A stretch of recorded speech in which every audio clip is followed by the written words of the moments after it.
low vibrations on the highest plane. Howdy, howdy, howdy, with me. Howdy, howdy, howdy, with me. Howdy, howdy, with me.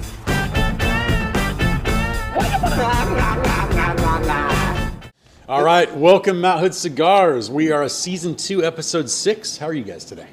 I'm doing great. Happy St. Patrick's Day. Got my Yeah, green okay, on, Yes, that's right. except for this guy. No green here. I've got green in my blood since I'm part Irish. So. Well, yeah. I guess that counts. It does count. We created this day, baby. All right, we are we smoking. created this country There you go. There you after go. the Native Americans.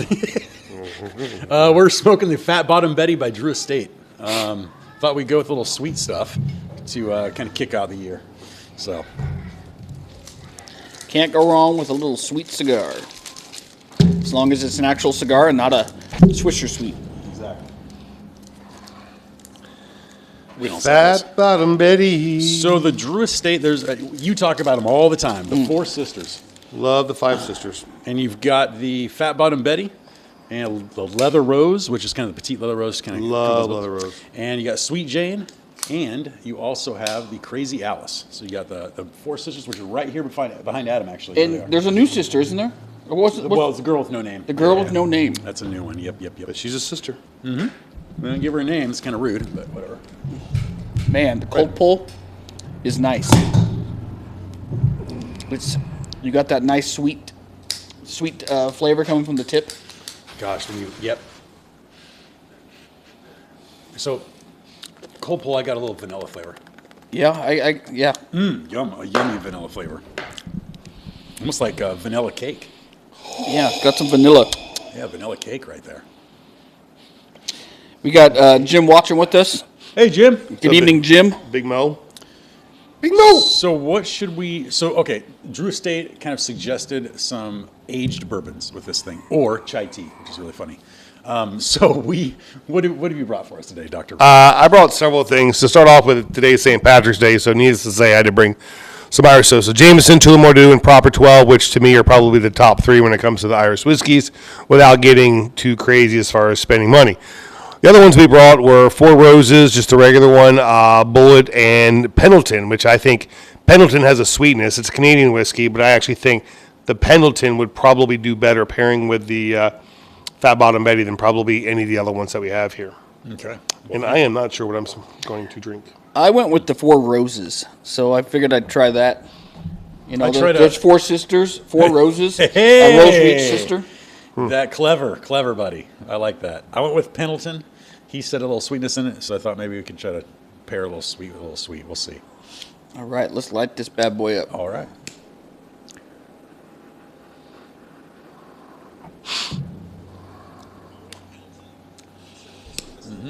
So I could smell the sage in it. In my experience with this before, so this is a 6x60. I think these are 60 ring. They make the 60 is the fattest you can get. They do make these in like 50 various sizes. This is the Toro. So this this is Toro, so this it's one's a gonna be Toro. 56. So that's 56 Yep. by 6. Yep. I think they do make a 60 ring. It's Toro. They don't have size. Who's got the volume up? Is that you, Dixie? No, it's me. Turn your volume off, man. We're going live here, everyone. in case We already you're are wondering. live. We're just listening to your feedback.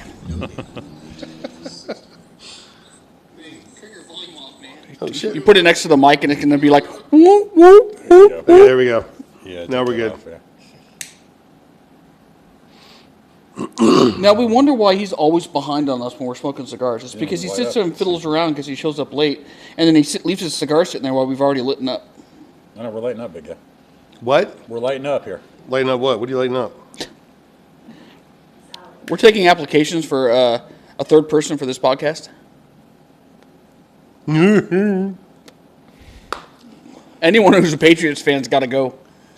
They went out with the coach and with every other good player they had. Oh, dude, we are on the comeback trail, buddy. Oh, yeah, right. I'm excited to see what Seattle's going to do this year. Exactly. There's the team. I'm excited about the Patriots, what they're doing, because they got Mike Vrabel back as the head coach, and we got Vrabel's head coach? Vrabel was a player for the Patriots. Yeah. Then he went to be a head coach, I believe, for the Titans. So he's back now as a head coach now at the Patriots. But the cool thing is, our offensive coordinator we got back, which is Josh McDaniels, who was there under Belichick, which is there under the dynasty. So I don't know if you heard, but A.J. Brown demanded a trade today, or within the last couple of days, and there's 3 teams he wants to go to. Number 1 is Buffalo. All right. He wants to go where the best quarterback is. Number 2, he wants to go to Green Bay. And the 3rd team was the Raiders. Chargers. Oh, Chargers. Okay. Well, Herbert, dude. Justin Herbert. Yeah. Right. Yeah. I can So- see that one. Take pass. He wants to go someplace where he's going to get the targets. I'm still working on it. Yeah, with the Pelton. I'm still working on that. It's good, actually. I think I'm going to go. But it's not. I'm going to do my 2 more. The Irish in my blood is pretty much speaking out. You got to do 2 more.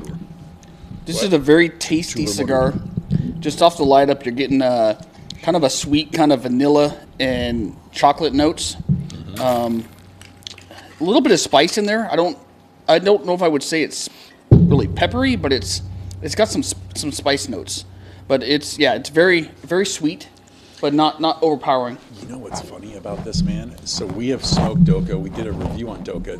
These flavors actually kind of remind me of the Doka flavor. It has a little bit of spice, some sage, and some sweetness, and that's borderline. I think this is definitely sweeter than the Doka. Yeah. It is. It just reminds me of it a little bit. The Doka had a sweetness to it, though. Like the sweet spice. I don't think Chris really knows what he's talking about. He's just kind of rambling about Doka. Yeah. I did a Doka reel today. That's probably why. Your mind's on the Doka, huh? Well, this tastes similar. I like it. It's got that sagey sweetness.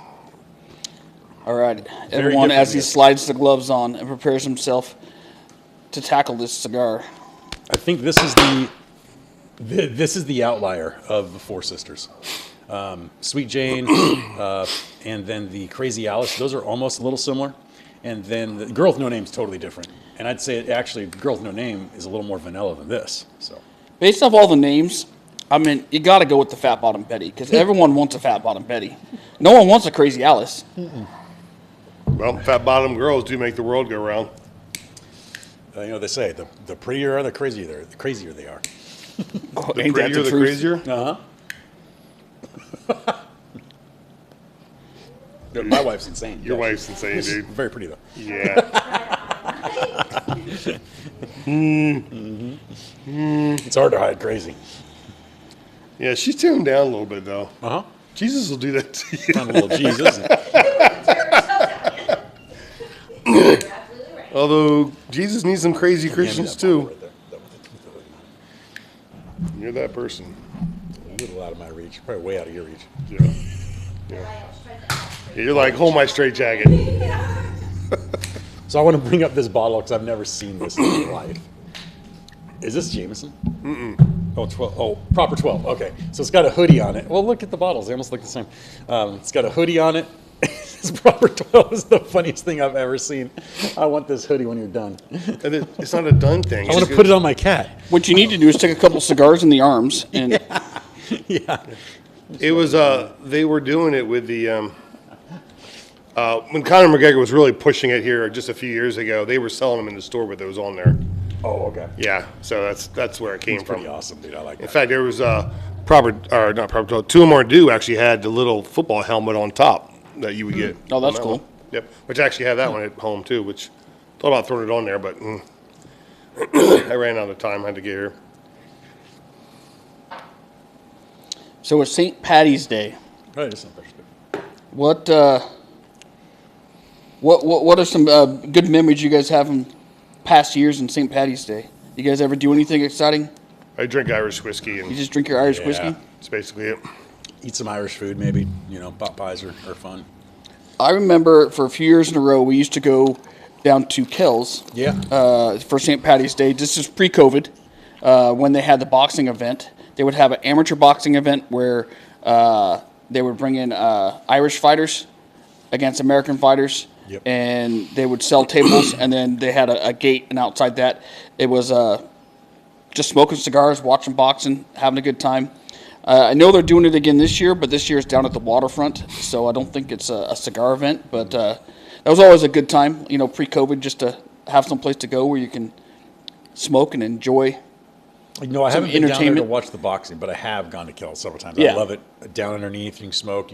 They have really good Irish food. Actually, was it Bangers and Mash? I think that was the one they. Wait, you can Bangers and smoke there? mash. You can smoke in there, yeah, They downstairs. they have a lounge downstairs, Yeah. a smoking lounge. Their Seriously? shepherd's pie, which is outstanding. Oh, I'm thinking like there's a men's night. yeah, we should do that. Yeah, Yeah. no, seriously. Yep, it's fun. And we need to have a couple like DDs or something, Mm-hmm. or whoever wants to drive. Because man, I'd go down there and that'd be awesome. I've never been to Kells. I've walked in, if I remember correctly, and only just to check it out and then walk Yeah. out. There's another place downtown that it's a nice steakhouse that they have a cigar lounge downstairs as well. That after you go have a nice meal, you can I haven't been sit there and smoke. I forget what the name of it is. It's I looked it up before, and I thought about going down there just to Yeah. check it out.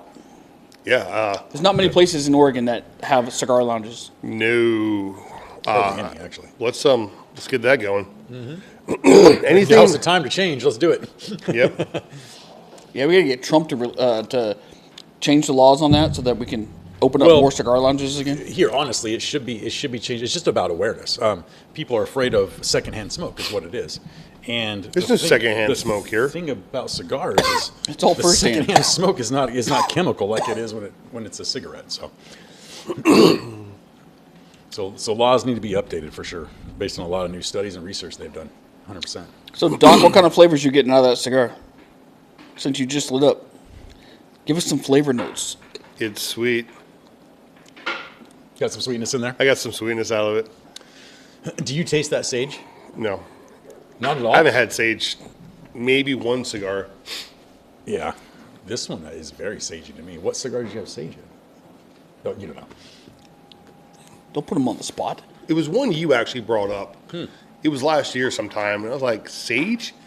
And then I remember you saying it. I tried to pull it out of the cigar, and like a couple of weeks later, I was in the grocery store, and I happened to be walking through the spice section. I started sniffing some of these things like sage, because I wanted to see, is that, oh, okay, I can There's see a what you're talking sage. about. I smell I guess some there is. cilantro. It's all the spices and Yeah, I stuff. guess there's a sage. Like parsley, thyme, I don't know what you'd use rosemary, like oregano and black pepper and red pepper, and he's a pepper, I'm a pepper, everyone's a Dr. Pepper. No, this one's definitely got sage in it. I can taste it. So I'm getting some coffee notes. I'm getting some chocolate notes, and some vanilla. Yeah. The sweetness it's there, but it's not an overpowering chocolate sweetness. I want to say it's more kind of almost like a caramel. Like See, I get the vanilla cake kind of, which is the sugar. Yeah, kind of the vanilla, flavors. yeah. And then in the retrohale, I get that's it's a sage. How I come up with it, but I almost think it's like a dark chocolate, but then there's like a caramel that is like giving it kind of that sweetness. Coffee? Yeah, there's some coffee. I get some coffee. yeah. So Drew Estate published that there's Tea. coffee notes in this, but Toffee. Yeah, so With a T, not C. it could be toffee. I'm just trying to, because there's something that's like a candy bar Yes. flavor that I'm trying to. Ooh, what about that one that's nougat. score? Whatchamacallit? Do you remember that? No. Candy bar score. I don't know. Oh, I remember Big those Honk. scores. Those were KOR. good. Yeah, Big honk. This tastes kind of like a score. kind of. Okay, we're gonna start comparing cigars to candy bars. Well, See where these we you come- do, yeah. These sweet ones almost. So last sweet review that we did. This is a caramello. The podcast guy got messed up, so that's why we're kind of circling back around, doing another sweet one. We chose a Fat Bottom Betty for whatever reason. Fat Bottom Betty. Crazy Alice would have been a 10-minute cigar. So. Seriously. It's all right. 5 minutes with you, 10 for us. Exactly. You just would have watched it burn down in the ash. You know? I'm gonna try some Four Roses, I guess. See what Really? style this How'd is. you like Pendleton? It was good. Actually, I like that pairing. Well, honestly, two of them were due. Not the best pairing. Not the best. Four Roses, Oh, really? but you might have a different thought. Go ahead and try it. Let me try a little bit. Because Pendleton was good. Four Roses, I think it's a little overpowering for how sweet this cigar is. Okay. Just set it down here. It's a big bottle too. I almost brought I had some Four Roses, I think small batch and a single barrel, but I don't have a whole lot left. I was like, yeah, I'll just bring the big bottle and see what that goes on. The good thing about this cigar is that it is made by Drew Estate, and their cigars tend to burn really well and have a decent amount of smoke. So I feel the draw is really good on this, and it's burning perfectly even. So Holy cow, that with the sweet tip on this cigar, it's pretty enjoyable. Okay, I just took a sip of the Four Roses. I like that better than the You like it better than Pendleton? That's a very nice combo. Yep, that's what I'll be doing the rest of the night. You know, honestly, I think this would go good with a nice cup of coffee. Chai tea is one thing they recommended, and like hot cocoa if it was. Even a cold brew would be kind of nice with this. Like, you know, it doesn't not even a hot coffee, but like just a cold brew would be good. I do my coffee is a dark roast with a French vanilla creamer, and I think that would be fantastic. And that's what I've done in the past when I go over to Central Oregon and kind of hanging out by myself, and I feel like I decide I want something in the mornings. That's what I do. I'll maybe throw like a Jameson cold brew in with my dark roast coffee and French vanilla creamer, and then grab something like a Sweet Jane, and those are really great combos, great pairings. Especially morning cigars. You're absolutely right. So we've done many events since we've been open, and this is one cigar that I can fire up at an event in the morning, like 8:30 car show or something like that. This is one thing I'll fire up, and everybody around's like, "Whoa, what's that? What's that smell?" And it's nice. It's just black coffee too. These and Tabacs are the two that I like to smoke in the morning. Like, if I was going to get up to play a round of golf early, this is what I would light up. It's not overpowering. It's got a good sweet flavor. This is it, bro. It's a breakfast smoke. Four Roses is it. That's a great. Yes, and I would even add the Javas. Yeah. You know, honestly, I don't think I've had a Java. Have a Java in the morning with coffee. Like maybe like your first golf time. Take that cigar because you'll probably be sipping on some coffee still, I would assume. Because I would be. I've got 4 packs of them. Yeah, I saw that. And there's all the flavors. So kind of the dark Which are what? one. I'd have to look. Java's not anything I smoke, so it's got the lighter one, the Maduro. So let me think about this: Connecticut Maduro, and it's got to have like some sort of probably a San Andreas or something like that. I'm actually going to golf on Sunday in a tournament with Northwest Golf guys. So I'm going to go out to the Reserve Vineyards in Aloha and just have some fun. See how I do. Just kind of put myself out there. Heck yeah, it's a kind of professional thing. It's like a amateur league thing, Still, but they it's like a men's club, but they do it at different courses. Unlike when I was a part of the Gresham men's club. So like this one here, we're playing at the Reserve, and then they'll have one at Stone Creek. They'll have one at Pumpkin Ridge. You know, they go to multiple different places, and so I kind of like that. Gotcha. And so to be able to compete and like try different courses, it's that's what incentive makes it fun to do. Cool. Right on, man. You'll enjoy that. Yeah. Hopefully the weather holds out. I think it's supposed to be dry that day, but it's raining all the way up to it. I gotta point this out. I don't think I've had a better smoking cigar. That is literally perfect right there. I mean, there is nothing that's boat tailing on that. That's a perfect burn.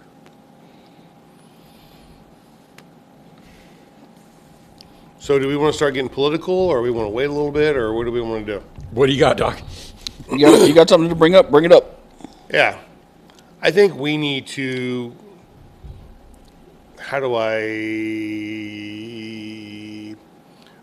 we need to get the young Americans Smoking cigars. smoking cigars. Yeah. We need to drop the smoking age to 15. I'm trying to think, like, having some conversations recently about where we need the United States to go politically, morally, spiritually, which to me, in this conversation, are going to be synonymous with each other. Mm-hmm. Okay. We need to start having our young kids in high school start fighting the powers that be that are restricting them to be able to be proud Americans. Right now, you have a vocal minority that is dictating the conversations that we're having everywhere. And what needs to happen now is to people, these young men, young women who are very pro-American, understand the Constitution, understand what it can do for us, what it has done for our country. We need them to start standing up more for their voice to be heard. It seems like if you have any voice that's, I'm going to say, moderate to conservative, you're immediately shut down, and it's called hate speech. It is not hate speech. Right. It's, if someone doesn't like it, anyone can say anything's hate speech. So this is where we're a nation built upon freedom of speech, and I think our high schoolers out there, our 10th, 11th, and 12th graders, need to start realizing what you're going to be seeing when you get out into the real world. Start using this time to train, to get yourself out there, to start getting your message out there, to start being a voice of younger America that we need. I don't have a problem with the LGBT community as an individual. I have a problem with their agenda and the, I don't know if I want to say indoctrination, if you will, maybe, of what we're getting, because what's happening is that's becoming all that we're hearing. Well, that's not all that we should be hearing. That may be one sector, one aspect that we should be, but we need to be hearing about a lot of other things. And the things that have been shut down right now have been a lot of like Christian perspectives, pro-American perspectives, maybe even pro-Trump perspectives, which is being called domestic terrorism by the liberal side. And I think that's very inappropriate for them to say that because it just creates divide. It creates that hate. And right now, a lot of the liberals are hating Trump, and I'm really having a hard time trying to understand that, like hating Elon Musk, because he's going into the different departments of our government and trying to bring up and expose the fraud, waste, and corruption. So anyway, I'm scratching my head on that one. It doesn't make sense, and I haven't had anybody or heard anybody who actually can explain it in a way, go, oh, okay, I can see why you would agree with that then, or why you believe that. But the point I'm making ultimately right now is that I know there's high schoolers out there that are listening to this podcast that we have going on. You guys have liked, you subscribed, we appreciate your support. But I think you guys need to step it up, and you need to start creating your clubs, just like the LGBTQ community, the drama club, the band and football and whatever. We need a pro-American club in high schools now that are starting to be more of a voice of the high school, a voice of who you guys really are, of the majority of the high schools. Because most of the high schoolers are really going to probably believe, 80% of what each other believes. They're going to believe it. 20%, chalk up to other things like, culture, race, ethnicity, religion, whatever the case may be. Yeah. But most of you guys have a lot in common, and you guys really need to start stepping up at this younger age and start being pro-American and really start pushing that agenda at the early age. Because by the time you get to my age, it's like, okay, we've been doing this, but it starts early, and we need to get you guys out there, get you speaking what it is to be a proud American, and it's not about hate. At all. In fact, it's about unity. It's about coming together as Americans, because all of us who live here legally citizens are Americans. So let's start pushing that agenda now. So the problem I see is that No, there's no problem. We're done. That's it. Whoop, whoop, done. That's a wrap. what I'm saying is that the youth, they are indoctrined from grade school on up on the point of views that they are allowed to have, and if they have another view other than that, They get laughed then they get punished or told they're not. So that's why when you go to colleges, most colleges, it's like almost brainwashing. Most students are representing with Democratic views because that's what they've been taught their whole school life. Well, let me bring something up. The social media, we keep forgetting about this. So when all of us sitting here, when we were younger, yes, politics were definitely a thing. But what I noticed is we didn't go around having these arguments and having all this division. The division came with social media because you can have a platform now and you can sit there and voice your opinion, and you can be very boisterous about it and say, I stand for this, I don't want this. Like, you can stand there and say this on camera, right? And what happens is people have a lot of courage when they're online. So they get online, and you should see all the comments about all this stuff. And so everybody's very courageous, but when it comes to face, they are not that courageous. And that's my point. Back when we were little, when we were younger, the politics, it wasn't like it is right now. And the reason why it's like it is, and there's so much division right now, is because people have these platforms, have these huge opinions, and they're fighting each other, dividing each other. So the idea that I've been thinking about is, we need to sit down face to face with someone that we don't actually agree with. You're not going to have a straight up argument. That doesn't really happen. You're going to sit there. We're going to find some common ground. We're going to have a peaceful conversation, and we're probably going to get on the same page with a lot of topics. You'd be surprised. So as you were saying, the fact that most of the liberals and the Democrats, they do not like the way that Trump and Elon Musk are going in and changing things. Well, the reason is because they're the ones who implemented these organizations, these funds to take money, so that they have money stashed aside so that they can spend it on what they want to spend it on. And so now that all this is coming to light, of course they're upset, because that's money that they've been able to get out of us, right, hardworking Americans, and now Trump is wanting to give it back and use it to pay off our national debt. And, it's money that's not going to anything that we voted on or agreed on. Correct. Those are policies that were just passed. Yep.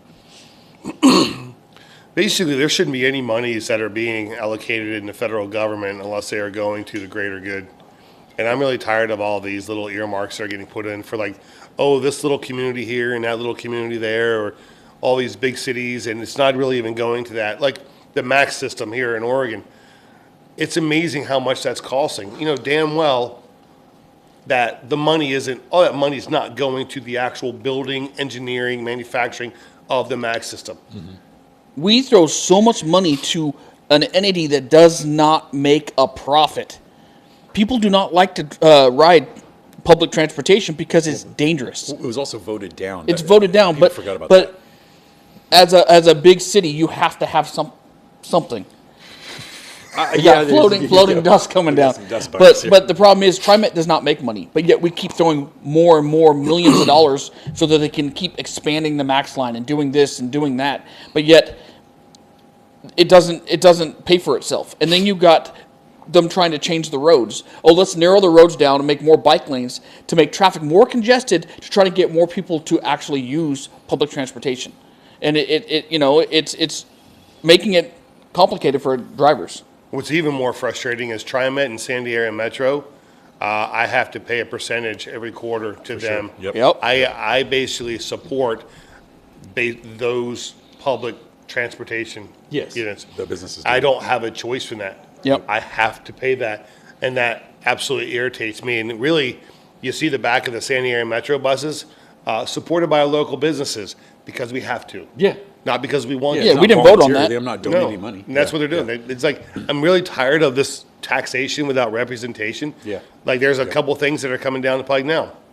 They're looking at, in Oregon, trying to start taxing our wells for well water. Right, I saw that. Yeah. The government, you had nothing to do with my water, where my water's coming from, and you're going to come in there and basically start, like, putting a meter on and taxing that? There's some constitutional problems with that, though, because that is your land, and the water's on your land. So. Although I'm starting to wonder if it's my land with all the property taxes I'm having to pay, and where everything is going. And if it's paid off, you still have to pay taxes. Yep, on that. and if you don't pay the taxes, that land is no longer Yeah, yours. it's crazy how they determine the value of your property and keep raising it every year. Your property taxes go up, and depending on where Based you're on located, it's what are those property taxes paying for? Like, what are you using that money actually for?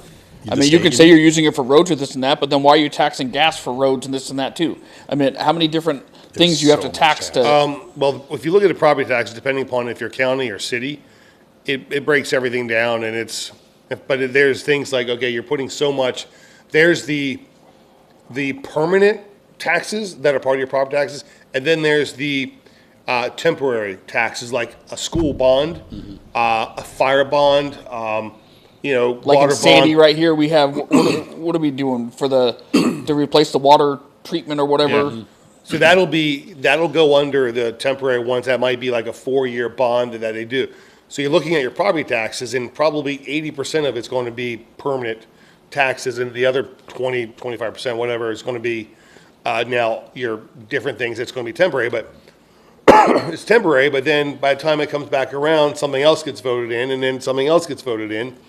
And then the other thing too is you got a school district like an Estacada school district right now that is really needing a new setup for their school system. They are, there's a ton of people moving out there.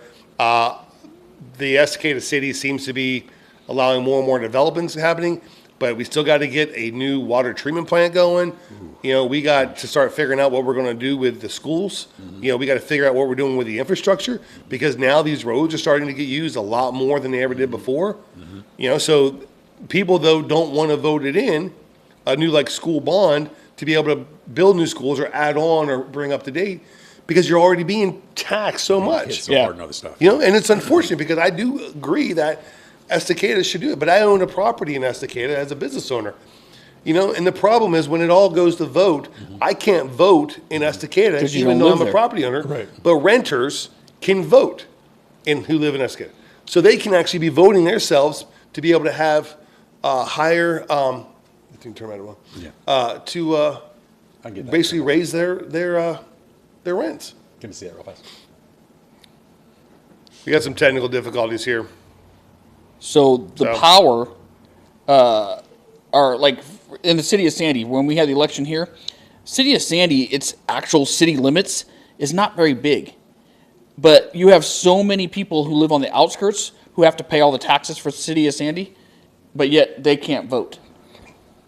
And you know that it just really, I think if you're paying taxes for an area, The camera's on me right yeah, now, even though you're it's talking. okay. They can hear me. But for people who are paying taxes for the city, even if they live just on the outskirts, because Sandy is surrounded by small little areas of outskirts, but they have no right to vote, but yet they still have to pay all the same taxes. So I just think if you're paying taxes for a city that you're surrounding and living in, you should have a right to vote just as I much. think if you own a property in that Yeah, community or a business. or a business, we should, I mean, I think property, because that's where it ultimately goes to be able to tax. If you own a property in that jurisdiction, you should be able to have the legal right to be able to make a vote. Because again, I have to worry more about what's going on with that property than renters do. Renters are going to come and go. Right. I'm still stuck with that property, not stuck, but I'm still the one who owns that property and dealing with the taxes that have to go with it. Right.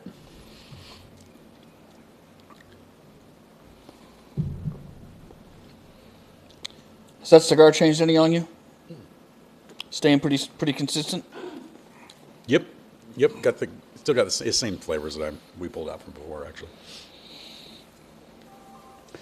Yeah, we actually have some friends that are on the board. I'd like to know get a few more people. I'd like to get an interview on here with some people as well, just kind of talk about some of that stuff and some of the changes that are happening too. I thought it was interesting how the election, when we were voting for our city council and the mayor and everything else For the city of Sandy. for the city of Sandy, it all of a sudden just stopped. They stopped counting votes. Right. And I don't understand that. they I'd like to never know why. finished counting votes. They just elected who was ahead at the time. And there were still a lot of votes out there that weren't counted. We actually need to get that information out, because let's find out if that's true. First of all, second of all, if they didn't count them all, let's count them all. What are we doing? Like, why are we not counting those votes? Let's do that. Like, that's so strange to me. In fact, that's super shady. If you're just going to set it like that and just say, okay, she won, that's shady, and everybody's going to know that. So let's not be shady. Let's count them all and figure out what happened. Like, I don't understand what the game is. There's a game going on, and it doesn't make any sense. Well, the game is called mail-in voting. And Yes. we need to be done with mail-in voting. Sure, but how is the left not seeing that? Because it's to their advantage. So It's they're to their okay? advantage right now Exactly. because they basically Man, know how to. What is wrong with people like that? That's That the whole makes me reason. sick. I'm a believer that the 2020 election was stolen.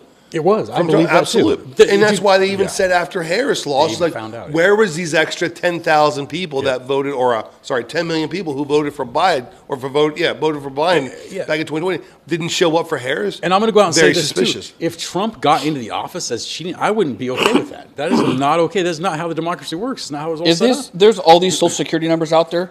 Like we were talking about people who have passed, and that there's still social security going to their loved ones and this and that.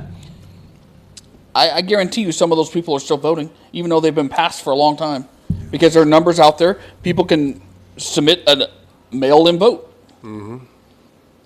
Yeah, I hope that is my hope with this administration, that the games stop. It just feels like in the last 8 years, just been a whole bunch of games, political games, just a bunch of bullcrap. And it's like, let's cut that out, dude. We're a nation. We're a strong country. Like, what are we playing games for?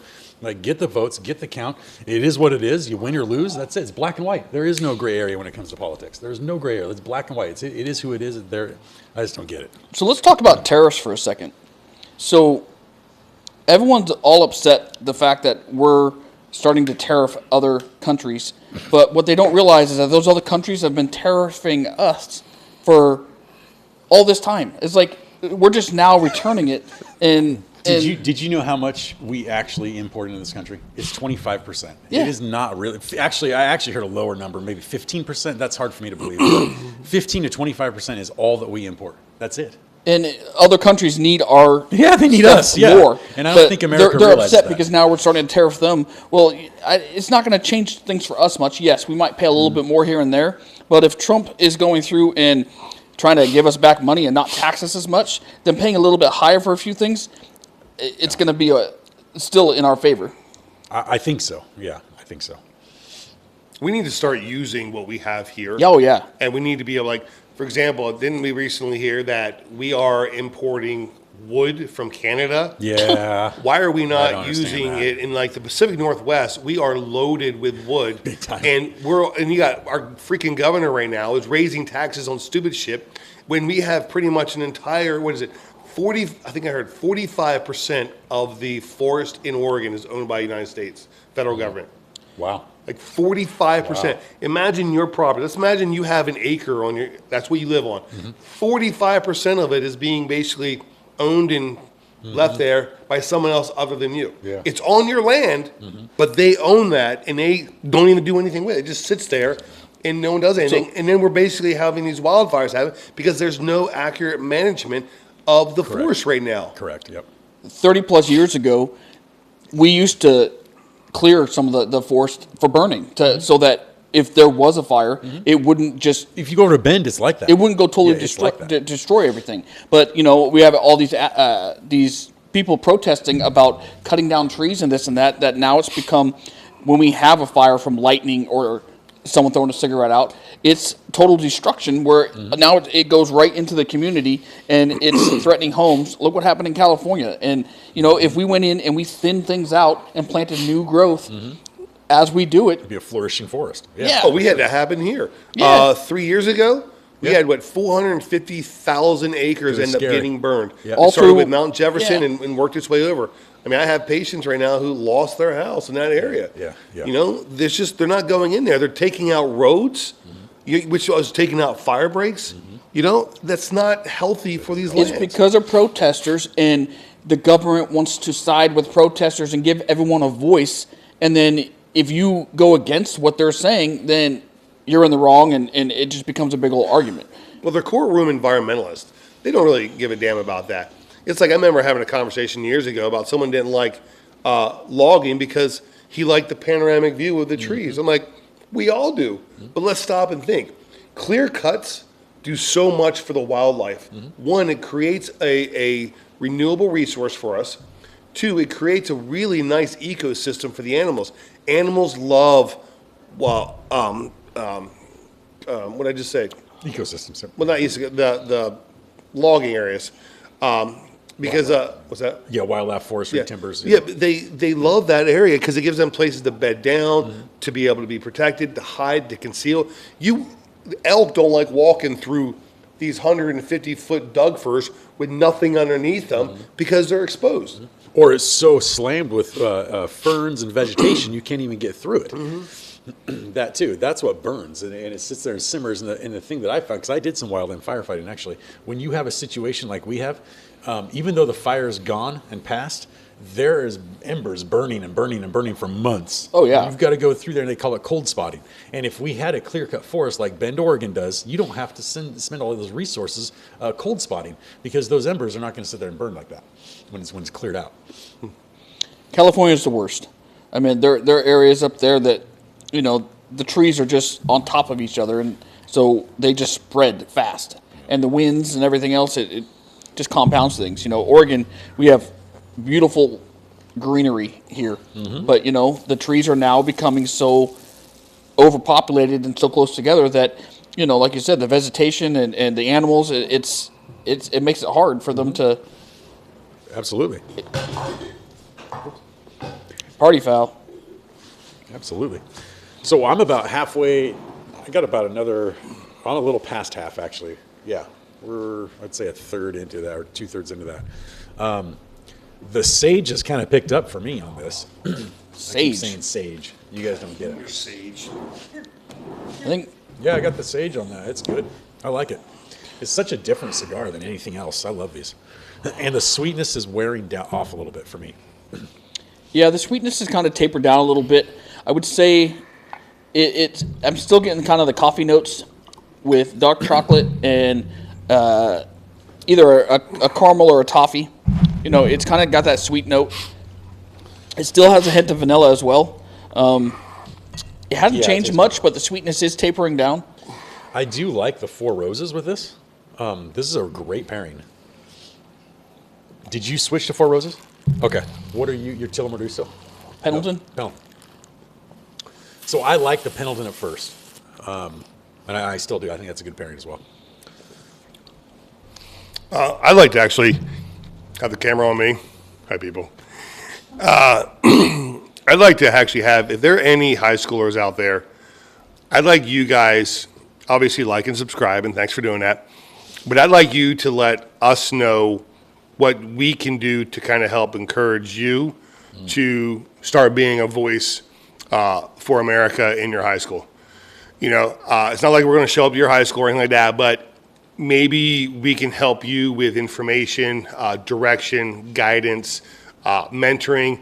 So with that being said, throw a comment down below, throw a question. One, tell us who you are. Obviously, when you submit something, we'll say it is. You know, what grade are you in? What are you fighting right now in your high school? And, you know, what questions do you have? And maybe we can kind of help with that, because I think we need to start having a grassroots foundation. An Kind elm of start- tree, baby. A what? An elm tree, baby. Yeah, Elm Tree, where we all meet there. So let us help you start getting like your voice out there and your voice heard, and not being silenced by the vocal minority.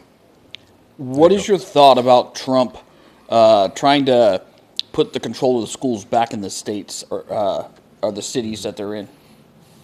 I think that would depend on the city, right? Like you got Or one state. down here. Yeah, you don't want Multnomah County running that. That's for sure.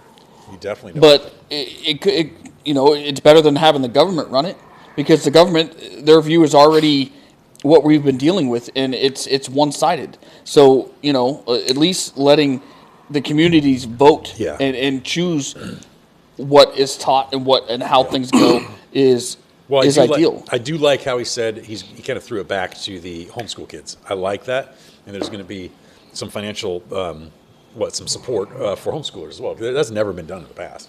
It was almost like you're a black sheep. If you were a homeschool kid, you're kind of like, homeschool kid. I don't think that's the case in our generation or now, or I'm sorry, in the younger generation now. I meet a lot of people that are homeschooler kids. In fact, probably like 30%. It's a way bigger number than when I was a kid. Hardly any people were going to homeschool. But you know why? It's because why would you, Absolutely. like people I like know why. us, why would we want our kids going to public education, being indoctrinated with stuff that doesn't support our values? Absolutely. Our values at home. When So you you have- have everyone getting pulled out of the schools and say, no, I just soon teach you myself and have you go to school.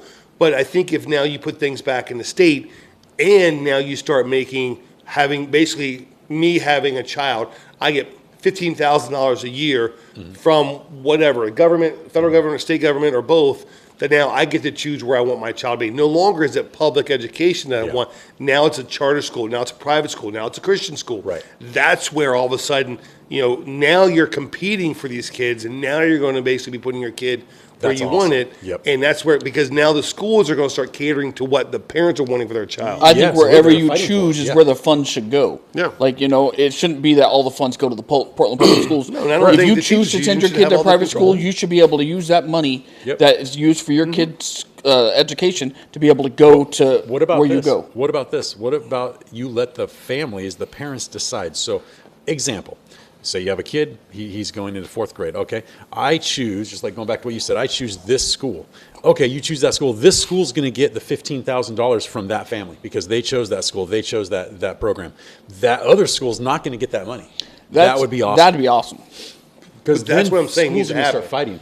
Yeah. For, So public education had pretty much had a blank check for decades. Oh, do yeah. whatever they want. Yes. Yep. But Teach whatever they now want. it's like I run into people all the time in my treatment room who either homeschool their kids Mm-hmm. or their kids don't even go to public school. And I'm trying to sit here going, okay, well, I'm a product of public school. Appreciate it. My family, extended family, has been involved in public school, Right. teaching, administration, whatever, for decades. Yep. But it's a different beast now. Mm-hmm. And it's not there to help all these kids. It's there to pretty much say, we want you to believe this now. Mm-hmm. And you have pretty much most of America now going, no, we don't want that. We want some of the basic stuff that you're teaching, but we don't want all the propaganda that's being basically pushed down our kids' throats that's saying, oh, you know what, save the trees in the Amazon, protect the whales, save the wolves, do all this stuff. Well, I don't have a problem with that, but that doesn't need to be the whole focus. Or you can be whoever you want to be. Be whoever you want to be, but don't basically say that if we don't agree with what you're trying to be, now we're wrong. Because we need to have a voice as well. And I'm saying me being the voice that I'm not part of the LGBT community. And I'm sorry, I'm not. But I'm not saying they're bad. I'm saying, like, look, I'm not the enemy. Stop making me out to be the enemy. Stop making these kids who don't follow that to be the enemy. They're not the enemy. You know, Absolutely it's like not. you got to find common ground here and start moving towards that. Not to mention the curriculum that's in these schools right now does not benefit these kids to go out as adults and be successful. No one gives a damn about algebra. Right. No one's going to be writing a thesis. We've been talking anything. about this for You know, years, What yeah. you need to be doing is you need to be having things like finance and somewhat some Balance checkbook, basic dude. accounting Yeah. going on. You need to Yep. have home ec again. Taxes. Let's shop. do a tax All class. the stuff that basically Yeah. is getting kids ready for what they Yeah. need to know. The stuff Yep. they need to know. Yep. And I think that's what's happening is parents are seeing, can I bring up another thing too? When we were kids, we were sent off at school, 8 o'clock in the morning, 7:45 in the morning, grab the bus. You don't get home until like 3:34. That is a long time. I think that, at least I have, me and my wife have woken up being like, dude, this is kind of crazy to send your kid off for 8 hours a day. Every single day. Like, I'm kind of tired. I don't want that. My kid, in fact, kids they can't sit there and listen for 8 hours. That's too much schooling. And we're a product of that. We realize that. We see that. Less time. You do not need to send your kids out to school for 8 hours a day. I'm sorry. That's it's kind of weird, in my opinion. So when did Indoctrination. when did the history of America, what we were founded on, become something that we don't want to teach our kids? Ooh, that's a topic maybe for another time. Dude, that's a deep one. Has history been changed? Are we taught the right history? Yeah, but what I'm just saying is, like, we're going through World and War we're II didn't eliminating statues, presidents who are named after presidents and stuff that high school's named after. We have to change the names now because that was a time when we In had this state. in the state. That was a time that we had racism and slaves and this and that. But that is our history. Yes, we've progressed, we've changed, but yet now we have to change everything and not teach our kids about our history. Well, here's another one too, and I had just heard this, and when I first heard it, and you might do the same thing when you hear this for the first time, you go, I don't know about that. But after I let that soak in, I went, that's a good point. I What's so saw good? someone, a dad, and he just made a reel, and he said, hey, why are we so, we send our kids to school 8 hours a day, the next thing you know, they're 18, you need to move out. He's like, why are we trying to kick our family out? Why don't we just invite our family to live with us forever? And see, that's kind of like, whoa, that's like what, forever. Whoa. What are we talking about? That's a mighty long time. I kind of get the ideology on that. It's like, why are we trying to kick our kids out at 18? It's like, yeah, go become a man, go to get your family, go to your own things. Like, hey, take your time. If you want to stay at home, stay at Which home. we are one of very few cultures that actually do that. Oh, I'd say no or not. Yeah. You mean with no. No, There's a so- difference. I'm not talking about letting kids live in your basement and live off you for the rest of their life. No. I'm talking about, like, we are one of the few cultures that tries to get rid of our kid out of our home by the time they 100%. turn 18, 19, 20. Yeah. Yeah, because, Yes. you're Yes. a mooch. You should be Yes. paying rent. Well, like look at the Hispanic communities. Totally. Look at the Asian communities. Russians, yep. Yeah, Russian communities. That's what I'm saying is like the American culture is one of the few cultures out there Right. as first world countries that are actually doing this. So that's what I was bringing up. Yeah, exactly. That's what I was bringing up. Is he made that point? I just thought, did a man, better that's- job at it. You did way better. Yeah. Yeah. It's interesting though. We do. We try to kick him out, and maybe that's something. But that I don't think so. I don't look at it as so. Me personally, I don't look at it as kicking out. It's like, look, start finding direction. Start finding something that you can start doing to contribute to our society. If is it college, is it military, is it trades, is it being a barista at Starbucks or working at Wendy's or some of these friends? What are you doing right now that can start moving forward? And basically, whenever you have a job, can be get another job. When you're out in the workforce, jobs are being offered to you. You're seeing potential growth. That's what we need to have. When you're at home and you're not doing anything, you're not growing. You're just sedentary. You're just there. You're stagnant. But could we change that? So right now that's kind of the common thing. But could we say, okay, look, I've got a son here who's got off to college, but he comes home and now he's got a great career, great job, and he can put back into this. Say we've got a little 6-acre, 12-acre compound or farm, whatever you want to say.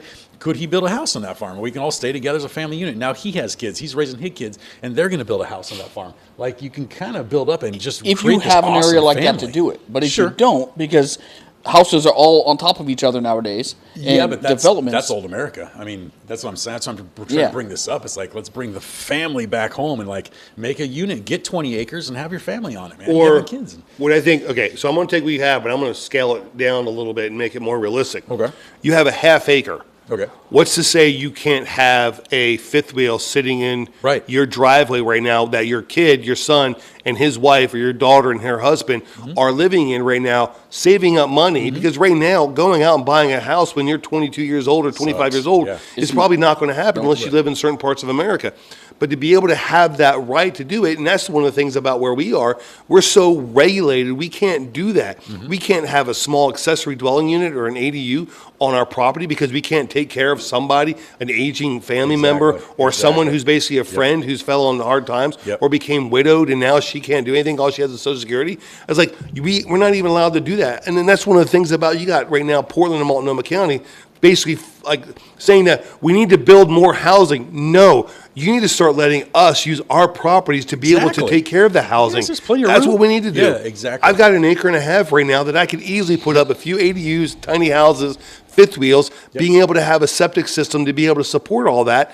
And I've got basically now several people that are no longer having to be put in these houses someplace, whether it's Section 8 or apartments. I now have them here. I'm the one taking care of them. Yep. But this is where the government has to start allowing us to be able to have. And I think that's one of the things that Trump is wanting to do is basically like, look, we're trying to go minimal now with the government. We've had the government try to take control of our lives so long now, Yep. but it's not working. And we can see the fraud, waste, and abuse that's been going on. You know? So I think that's where we really need to be focusing.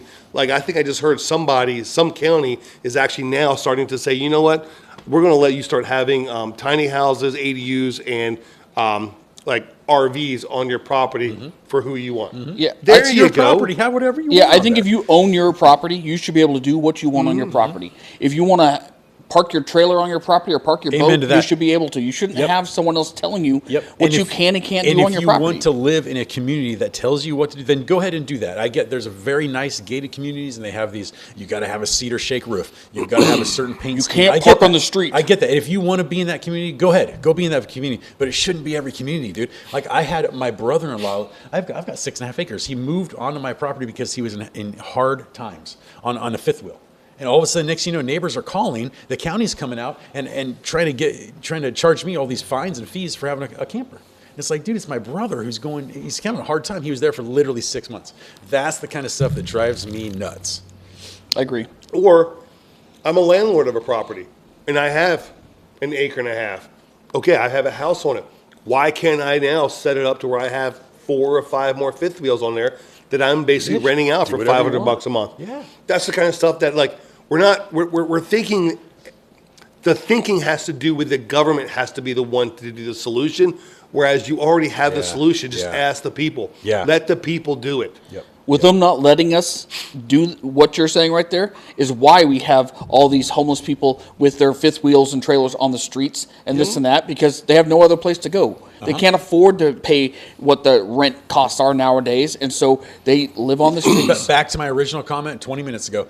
I have neighbors that would rather get on social media and complain and bitch and complain about what I'm doing than come talk to me face to face and say, hey, you're starting a fire. It's a burn ban right now. I'm just going to call the fire department on you instead of coming to you and talk to you. Hey, why are you doing a fire? It's a burn ban. Like, there's no face-to-face conversation anymore. Everybody just wants to jump online, jump on Facebook, and complain about their neighbor, and complain about this, and complain about that. That is what we're missing. And you high school kids that are listening to this on Rue, come and talk. Like, have a face-to-face conversation. Don't be the internet warrior. That doesn't do anybody any good, and you actually look stupid for doing so. And the other thing, so keeping this going, is you got the state of Oregon right now spending millions and hundreds of millions of dollars a year of our tax money to basically try to come up with a solution for all this homeless crisis that we have going on. You're spending hundreds of millions of dollars to do what? It's not working. Stop spending our money, start allowing us to use our property, stop taxing us in our property, and basically allow us to be able to help out with a solution. And you would probably find that we would clean up some things. Because I guarantee that there's places in Portland, like homeowners, landowners, that would be like, you know what, bring your motorhome here, hook it up to a septic system, or hook it up to the water and sewer, and now you guys can have a sustainable spot. And it might only cost, like, maybe they'll say, yeah, I'm a homeowner, I've got your power and your water connection, $150. Dude, that is so much cheaper than any rent you're ever going to find, and let that property owner collect $150. Who cares? That's awesome. That's a great solution for both parties. Like, I don't understand what the problem is. There's a lot. Jeez, this podcast could go for hours. I just want to say that the government won't ever fix homelessness because it's a tactic, a fear tactic they use for the worst case scenario if you don't get in line with what they want you to do. I could see that being an Yep. issue, yeah. That's exactly why they're not. So what our producer just brought up is the government's using homelessness as a tactic to scare homeowners and renters into paying their bills. Right? What's the More or less. worst case scenario? Worst case scenario, yeah. If you You're don't going to get be in homeless line if you don't pay your bills. What the Yeah. government wants you to do in America, work 9 Yeah. to 5, pay your taxes, pay your bills, which, I mean, paying your bills should. Well, yeah. I mean, You don't get- But government does not think, the government thinks we're stupid. Of course. And this is the thing that bothers me. In America is stupid. A lot of the places are common sense. I'm going to disagree a little bit with that, mainly because of the percentage. Percentage, yeah. But I part think of the there's a 90. lot of us that we're tired of being told what to do. 89. Yes. What? That's no, it. go ahead, we're just looking on the side 89%. here. Oh, okay. There's a lot of us out there that are really well educated, and I'm not talking about college. You're educated in the trades, you're educated Right. in Experience. experience, you're educated in schooling, whatever the case may be. We are America. We are a land of ingenuity. And let us be that. You know, stop trying to stifle our creativity in our Yeah. education because you think this is how we need to think. No, Americans and humans for that nature, we're all unique. We're all individuals, you know? And that's one of the things the LGBT community is trying to even say, hey, we're all unique. Let's celebrate that. I'm all for that. That's Let's fine, celebrate yeah. diversity. Absolutely. I get that, but not that you need to get a job because you're a little different than I am when I'm much better suited to have the job than you are. You know, that's the DEI thing, which we can talk about that later. But, you know, we are a very clever race. Let's start using this to solve the problem and not basically have the government telling us what we need to do. And which means we're not voting you in. You guys are sealing the deal by corrupting the voting system. So we're not even able to elect the people that we think are doing a good job at allowing us to basically prosper as a state, as a county, as a local jurisdiction. I would even also bring up, this is very radical, but this would be something, hey, let's dream. Let's go for the long run. So if when it comes to taxes, I would love to see a program where, and it needs to be simple. You can't have a 20-page document, but send it to every single person that pays taxes, and you say, hey, here's a list of things that we need. We need roads done. We need schools done. We need judges. We need whatever. You have a list of stuff. You check the box that you want to pay, you'd be surprised of how much money you're going to collect for each individual thing. Some people are very passionate about the roads. Some people are very passionate about the court systems. They're going to check now, and at the end of the day, it says what you've paid, the taxes you paid for whatever infrastructure that you're paying for, and that has to come to like a social credit or something. Something drastic has to change, because you can't just say, hey, 40% of whatever you make goes to the taxes and it just goes to wherever. NASA, like, what the fuck are we doing? Like, we know that NASA's a bunch of bullshit. So let's put the taxes to where that individual wants those taxes to go. Like, let's start with that. Well, I think with that being said, though, I think privatizing a lot of these federal agencies will be a great place to start. Like, who just rescued the 2 astronauts? I've been sitting up at the ISS Elon Musk. Yeah, SpaceX Yep. just finally went there. Was it yesterday? And where's the media? They're barely Yep. talking about it. Well, yeah, because it's Elon Musk. Yep. Yeah, we don't want to talk about Elon Musk. Elon Musk is the reason you guys have electric cars that you love so much. And now all of a sudden he's trying to find like how to clean up our federal agencies, and you have a problem with that? It's crazy. It's You know, crazy. It's because you're greedy. Yeah. That's the problem. Did you notice that Trump was out there and he talked about electric vehicles? And he said that with Elon Musk standing behind him, that electric vehicles are not going to be the thing of the future, because there's no way to dispose of the batteries, and they're actually harmful for the earth. And so there's other stuff coming out. And Elon Musk is standing right there, and he's the one who started all this. Yeah. And so, Well, he made it popular. Yeah, well, he made it popular. But when you have a big supporter of electric vehicles, because that's where he's made a lot of his fortune, and he's standing behind Trump saying this, and he's not debating it. I mean, there's not really a way to dispose of all this stuff, and those batteries don't last forever. And they don't last well in the cold. Let me tell you something. If Kamala Harris became president and they were doing this whole GOP thing and you're finding all the corruption, it would be fine. It would be just fine right now. That's the problem, is you've got people that don't like Elon Musk, don't like Trump. And so whatever they choose to do, whatever they choose to research, they're just anti. They don't want to see it. They don't want any part of it. The people that are basically saying how much they hate are the ones who are hating right now. Absolutely, yeah. And honestly, when the Republicans were here with Joe Biden, We just dealt with it. We dealt with it. We moved on. It is what it is. Yeah. Joe Biden was still my president. I'm not here to pretty much say that. That camera died. So this is the thing I don't understand. Like, liberals, I'm sorry, but it's our turn right now. You guys had a turn. You grounded us, got basically. power. You drove us into the ground as far as the government in the country. So it's like now. Come on, I'm being distracted by. I'm sorry. What? The camera died. Lost cameras? Yeah, so should I don't know if this mic's working. It's still showing it's working. It's still showing Yeah. its power. It's just that camera's lost connectivity. So Okay. Well, you got the one on all of us right now that's recording. Yeah, it's still recording, so- yeah, I think we're okay. It's just the one that happened to be on him, and he doesn't say much that's really worthwhile No. anyway. we, we can just kind of go between the two of us. It's more yeah, important. so we're good. Anyway, what were you saying? So anyway, it's like, let us now come in there and try to create efficiency for this country. Let us figure out how to run this country on a lot less money. Because right now we are continuing to add to our national deficit, which our grandkids aren't even going to be able to pay back. Even if we stopped everything right now, our grandkids aren't even going to be able to pay it back. Yeah, also stop giving money to other countries. Yes. We don't need to do that right now. Let's just pump the brakes, get out of debt, get our country back on track. And yes, if there's a country that is being like devastated, we can jump in and help. But let's stop giving billions of dollars to like Ukraine, for instance. That's ridiculous. So we're almost done with this cigar, but I want to change the topic really quick since we just dealt with this.